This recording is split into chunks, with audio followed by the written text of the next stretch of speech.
सभी गीता प्रेमी साधकों को सादर प्रणाम के साथ जय श्री कृष्ण। आप सर्व को नम्र निवेदन है कि अगर आपको ये गीता समझाने का प्रयास जो कि राम सुखदास जी ने जो समझाया वही हम समझा रहे हैं, उसी में से ले रहे हैं। अगर आपको पसंद आता है तो वीडियो को लाइक कीजिए, ज़्यादा से ज़्यादा लोगों में शेयर कीजिए और हमारी चैनल को सब्सक्राइब कीजिए। इससे हमें बहुत प्रोत्साहन मिलता है।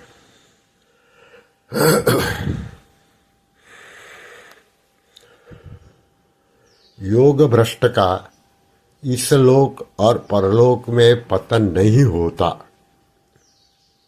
योग का जिज्ञासु भी शब्द ब्रह्म का अतिक्रमण कर जाता है। यह जो भगवान ने महिमा कही है, यह महिमा भ्रष्ट होने की नहीं है, प्रत्युत योग की है। अतः अब आगे के श्लोक में इसी योग की महिमा कहते हैं। अध्याय 6 श्लोक क्रमांक 46। तपस्विभ्योऽधिको योगी ज्ञानिभ्योऽपि मतोऽधिकः कर्मिभ्यश्चाधिको योगी तस्माद्योगी भरवार्जुन। अर्थात सकाम भाव वाले तपस्वियों से भी योगी श्रेष्ठ है, ज्ञानियों से भी योगी श्रेष्ठ है और कर्मियों से भी योगी श्रेष्ठ है, ऐसा मेरा मत है। अतः हे अर्जुन, तू योगी हो जा।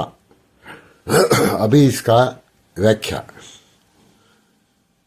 तपस्विभ्योऽधिको योगी, रिद्धि सिद्धि आदि को पाने के लिए जो भूख प्यास सर्दी गर्मी आदि का कष्ट सहते हैं वे तपस्वी हैं। इन सकाम तपस्वियों से पारमार्थिक रुचि वाला ध्येय वाला योगी श्रेष्ठ है। फिर है ज्ञानिभ्योऽपि मतोऽधिकः, शास्त्रों को जानने वाले पढ़े लिखे विद्वानों को यहाँ ज्ञानी समझना चाहिए। जो शास्त्रों का विवेचन करते हैं, ज्ञान योग क्या है, कर्म योग क्या है, भक्ति योग क्या है, लय योग क्या है, आदि आदि बहुत सी बातें जानते हैं और कहते भी हैं, परंतु जिनका उद्देश्य सांसारिक भोग और ऐश्वर्य है, ऐसे सकाम शब्द ज्ञानियों से भी योगी श्रेष्ठ माना गया है। आगे है कर्मिभ्यश्चाधिको योगी। इस लोक में राज्य मिल जाए, धन संपत्ति सुख आराम भोग आदि मिल जाए और मरने के बाद परलोक में ऊंचे ऊंचे लोकों की प्राप्ति हो जाए और इन लोकों का सुख मिल जाए, ऐसा उद्देश्य रखकर जो कर्म करते हैं, अर्थात सकाम भाव से यज्ञ दान तीर्थ आदि शास्त्रीय कर्मों को करते हैं, उन कर्मियों से योगी श्रेष्ठ है।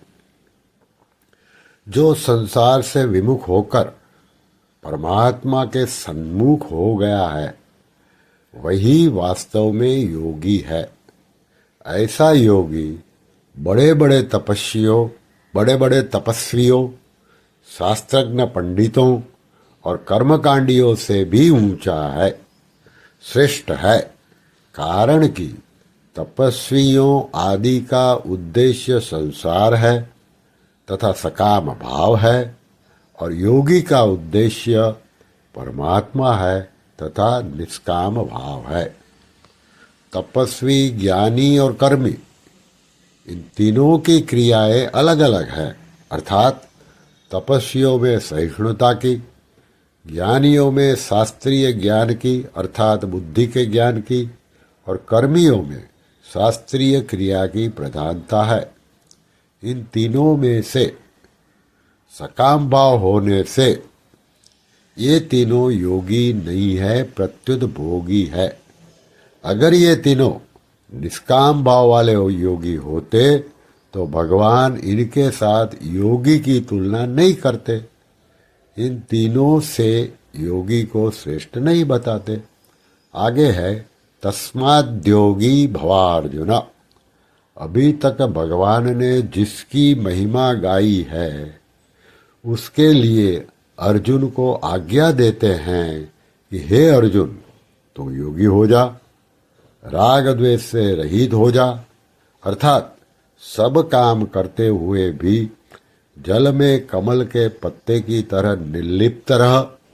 यही बात भगवान ने 8वें अध्याय में भी कही है। 8वें अध्याय के 27वें श्लोक में कहा, योग युक्तो भवार्जुन।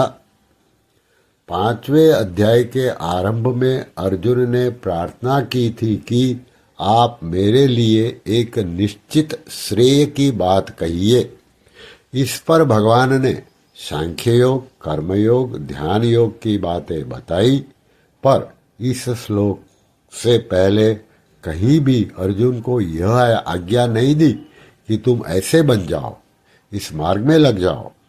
अब यहाँ भगवान अर्जुन की प्रार्थना के उत्तर में आज्ञा देते हैं कि तुम योगी हो जाओ, अर्थात यही तुम्हारे लिए निश्चित श्रेय है। भोगी का विभाग अलग है और योगी का विभाग अलग है। भोगी योगी नहीं होता और योगी भोगी नहीं होता। जिनमें सकाम भाव होता है वे भोगी होते हैं और जिनमें निष्काम भाव होता है वे योगी होते हैं। इसलिए सकाम भाव वाले तपस्वी, ज्ञानी और कर्मी से भी निष्काम भाव वाला योगी श्रेष्ठ है। श्री कृष्ण शरणं मम, श्री कृष्ण शरणं मम, श्री कृष्ण शरणं मम। ओम श्री कृष्णार्पणमस्तु।